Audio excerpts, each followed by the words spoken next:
On October 30th, 1969, two boys were riding their bicycles through the North Carolina forest near Berkeley Cove. As soon as they discover a young man's body, their joyride quickly becomes terrifying. The town's sheriff, Jackson, and Deputy Perdue arrived at the site after the lads called the police to report it. The best quarterback the community has ever had, Chase Andrews, is identified as the victim by Sheriff Jackson.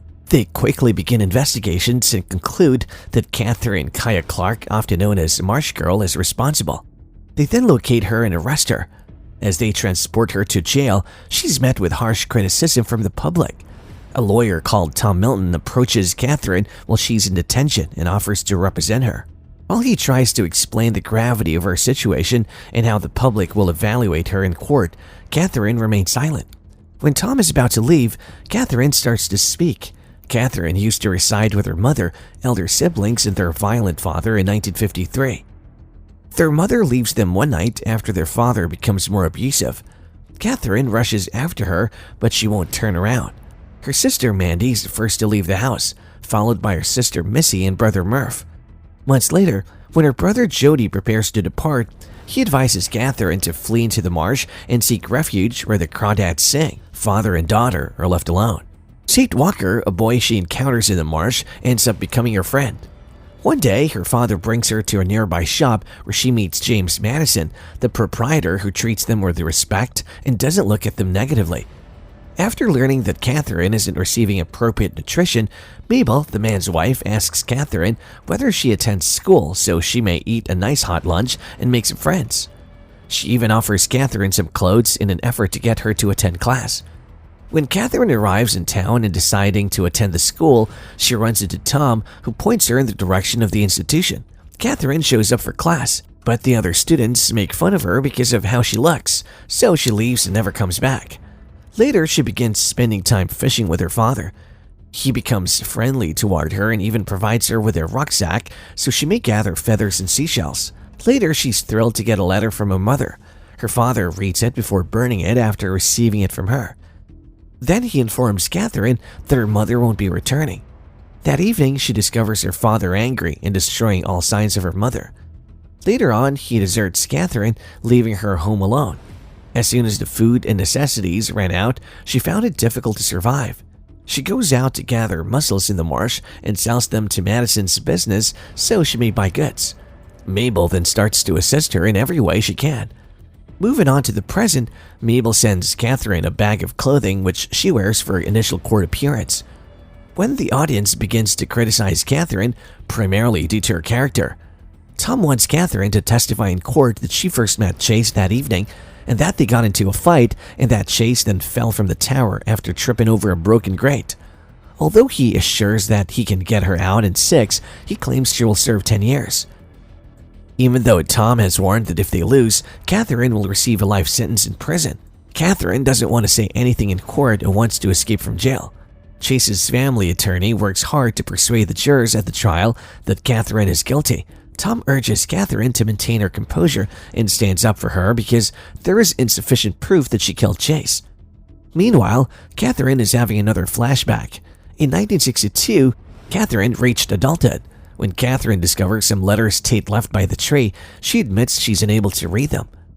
He therefore teaches her to read and write so that she may interact with them and improve her life.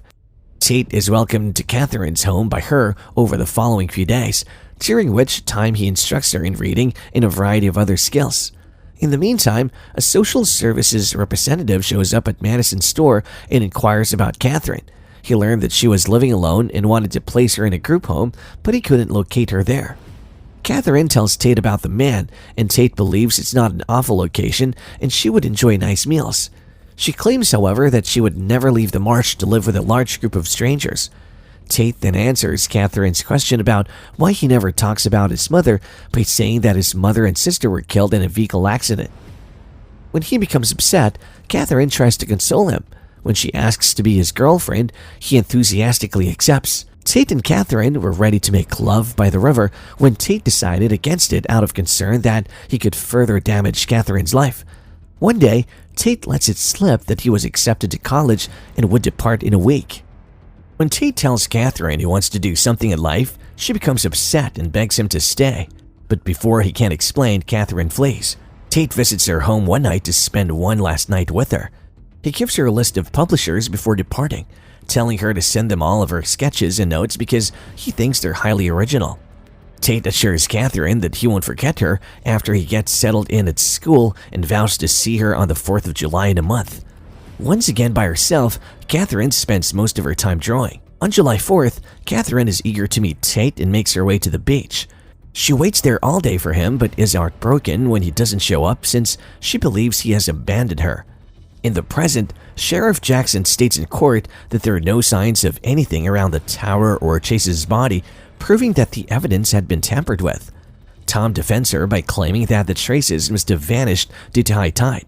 He also presents a copy of a petition Sheriff Jackson wrote to the Forest Department a year prior, claiming that the grate had been broken and could cause serious injury or death. The jury is astounded by this evidence. At the beach in 1968, Catherine witnesses Chase for the first time. Catherine discovers a developer photographing her home that evening. She visits Madison, who informs her that the developers are buying land to construct hotels. She bumps into Chase as she's leaving, and he invites her out on a date, which she accepts. When Catherine decides to defend her home from developers, she presents the deed to the officer, who informs her that she's legally entitled to the property but must first pay an $800 tax. She submits her work to the publications on the list Tate gave her when she gets home. When Catherine and Chase go on a date, they quickly start dating and spend a lot of time together. The publisher responds to Catherine, expressing interest in publishing her nature-themed drawings and thoughts as soon as possible. Later that evening, after telling Chase that she receives payment from the publishers, Chase makes a marriage proposal to her. They both make love at her home once she consents. Then Catherine presents him with a seashell necklace she made, which his mother mentioned in court because it wasn't on Chase's body when he passed away. Tate is upset when he finds Catherine and Chase when he finally arrives home from college. Later, Tate overhears Chase insulting Catherine. They quickly start arguing and almost start fighting when James separates them.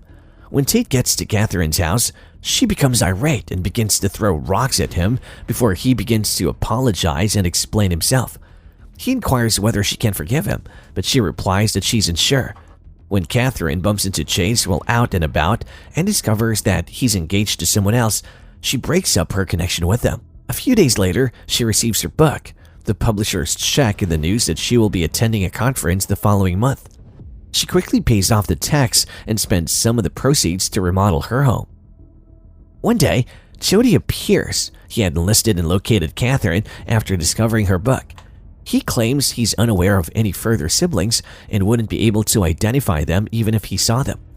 According to Jody, their father threatened to beat them all if their mother tried to take them back, so she eventually succumbed to leukemia. When Chase confronts Catherine one day at the store, she tells him to leave her alone, and he tries to win her back.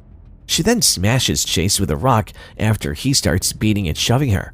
Before leaving, she threatens to kill him if he bothers her once more. The threat is overheard by someone who later gave a false testimony against Catherine in court. After packing up her belongings, Catherine leaves her house on her boat after realizing what her mother must have gone through. The following morning, she witnesses Chase leaving her home. When Catherine gets home, she discovers that Chase has destroyed everything. Around the time of Chase's passing, Catherine boards a bus to head to Greenville, where she has dinner with the publishers. However, the publishers attests that Catherine appeared normal during their subsequent meeting the following morning. According to evidence presented by Catherine's attorney, who represents the Chase family, she spent the night at a hotel near the bus terminal before killing Chase. Later, Tom defends Catherine by saying it's impossible for her to board a bus and leave town without anyone noticing. Tom also claims that it makes no sense for her to find Chase in the middle of the night, lure him to the tower, kill him, and then board the last bus to Greenville after completing all of these actions in less than an hour. He concludes by urging the jury to decide based on the evidence. Tate, Jody, and the Madisons arrive to assist Catherine. After the jury deliberates for hours, a decision is reached, and Catherine is found not guilty. The magistrate expresses regret to Catherine for the charges and the time she served. Catherine begins her friendship with Tate once more. She believes they're already engaged when he asks if she wants to marry him. Over time, Catherine published more books and received frequent visits from Jody's family. She goes to James' funeral as well. Tate and Catherine stay put in the swamp and age there together. She has a vision of her mother's ghost approaching her in their final moments, as if they have at last come together. Later at their dock, Tate discovers Catherine dead inside the boat. Days later, when Tate goes through Catherine's belongings, he finds a book with a poem that says that sometimes the predator must die for the prey to survive. After discovering the sketch of Chase and the lost seashell necklace with bloodstains on them, Tate concludes that Catherine was the one who truly killed Chase. Tate scatters the seashell into the swamp to protect her reputation. Well, that's it for today. If you enjoyed the video, please like, share, and subscribe.